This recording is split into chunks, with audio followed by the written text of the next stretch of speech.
I first met Asha on a rotating station that didn't belong to anyone.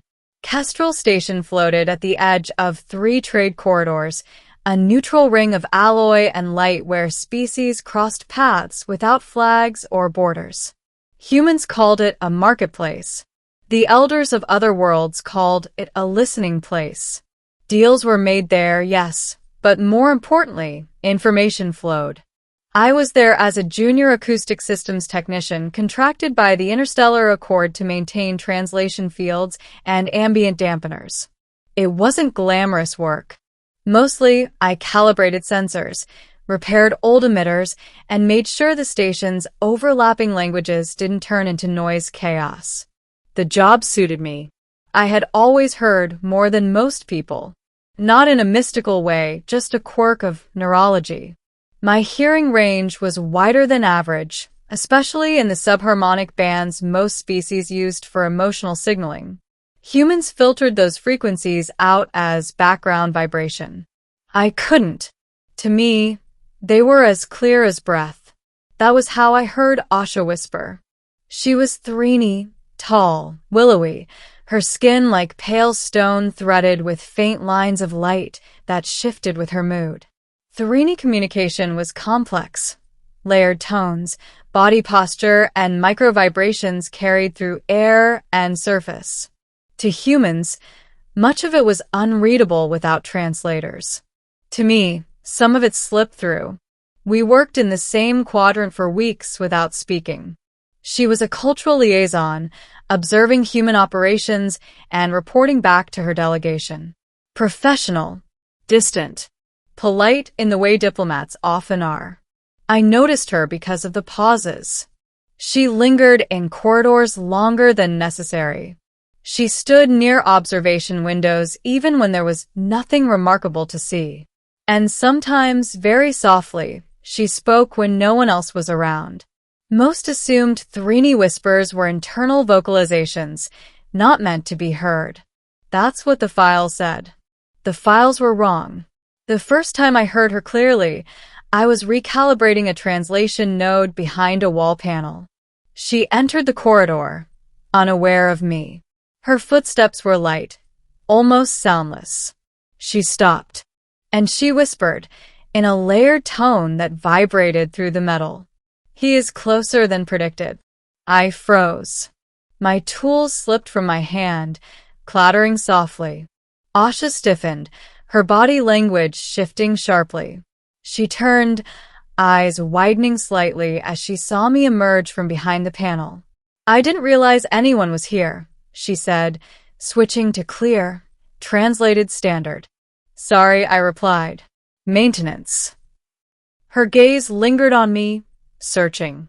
Threeny eyes didn't blink often, but when they did, it meant calculation. I hope I did not disturb your work, she said. No, I said quickly. All good. I should have stopped there. But something compelled me. Curiosity, maybe, or the weight of what I'd heard. You said, I began, then hesitated. You said something just now. Her posture tightened. I did. Yeah, I said carefully. You were talking. Silence stretched between us. Then she did something unexpected. She smiled. It was subtle, just a slight shift in the luminous lines along her cheek, but unmistakable. So, she said softly, you can hear us. Some things, I admitted. Not everything. Asha studied me in a way that felt less like scrutiny and more like relief. That changes many variables, she said. From that moment on, my life stopped being ordinary. We began talking, really talking, after shifts, in quiet sections of the station where the hum of engines masked our voices. She asked me about human hearing, about music, about why we filled silence with sound. I asked her about Threeny memory rituals, about their cities grown from resonant stone, about the way their history was sung rather than written. But always, there was a boundary she didn't cross. Until the whisper. It happened a month later. I was running diagnostics in the lower ring, a place most people avoided. The gravity was uneven there, the lights dimmer. Asha stood nearby, watching the stars through a thick viewport. She thought I was focused on my console. She thought I couldn't hear her. Her whisper this time wasn't casual. It was urgent. "He is not supposed to awaken yet," she murmured. "If he does, the sequence collapses." My heart pounded. I turned slowly. "Asha." She spun around, shock rippling through her luminous markings. For a long moment, she said nothing. Then she exhaled, a deep, resonant sound that vibrated through the floor. "You heard that too," she said. "Yes," I replied. "And I think you need to tell me what it means." She looked at me, truly looked at me, as if seeing not a technician but a choice. "You were never meant to be involved," she said. "I already am," I replied gently. She didn't argue. Instead, she did something that changed everything. She told me the truth. The Threeni were not just diplomats or observers. They were caretakers of something ancient, a distributed intelligence seeded across the galaxy long before humans evolved. It wasn't a machine or a being in the way we understood. It was a pattern, a system designed to stabilize developing civilizations by subtly influencing probability, preventing extinction-level events, nudging societies away from self-destruction. Humans called it luck. The Threeni called it the listener. "It responds to awareness," Asha explained, "to perception, to those who can hear beneath noise." I swallowed. "You're saying it's conscious?" "In a way," she said. "And it is stirring." The listener had been dormant for centuries, its work complete, or so the Threeni believed. But something in human expansion had disturbed the balance. Faster than light travel. Artificial intelligence. The sheer volume of noise we generated across space-time. "It has begun to notice you," Asha said. "Me?" I asked, incredulous. "You," she confirmed, "because you noticed us." I laughed weakly. "I fix microphones." "You hear what others ignore," she said. "That is how the listener chooses." I wanted to refuse, to tell her she was wrong, to go back to my quiet life of calibrations and circuits. But then she whispered again, this time to me. "If you do nothing," she said, "the listener will awaken without guidance. It will intervene directly." "And that's bad?" I asked. Her glow dimmed.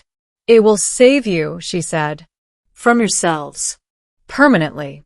The days that followed were a blur of secrets and decisions. Asha introduced me to Threeni elders through secure channels. They explained what guidance meant, not control, but conversation. A way to teach the listener nuance, mercy, patience. They needed a human intermediary. Someone who could hear its early signals and respond. Someone who would choose empathy over efficiency. I didn't feel worthy, but I felt responsible. The first contact happened in the quietest place on the station, a chamber designed to absorb all sound. Asha stood with me, her presence steadying. I focused, listening beyond hum and heartbeat, beyond fear. And I heard it. Not a voice. A convergence. Possibility collapsing into meaning. "You are loud," it conveyed. "But you are also kind." I spoke, not aloud, but with intent. "We're trying," I replied. "We make mistakes, but we learn." The listener paused. "Will you listen if I speak softly?" "Yes," I said. "We will." The intervention slowed. Catastrophes that might have been sudden became solvable. Warnings came as dreams, as insights, as people choosing differently at crucial moments. History bent, not sharply but gently. Years passed. Kestrel Station changed. So did I. Asha and I still walked the observation corridors, still talked in the quiet hours. There was no grand ceremony, no announcement to the galaxy. Just a shared understanding. One day, as we watched ships drift like stars of their own, she whispered again. "You changed the pattern," she said. "So did you," I replied. She tilted her head, that familiar three-knee gesture of warmth. "You heard me when I thought no one could," she said. "That is how all change begins." I smiled. The universe was still vast, still dangerous, still uncertain. But now, when something whispered in the dark, I listened. And because of that, nothing, absolutely nothing, was the same.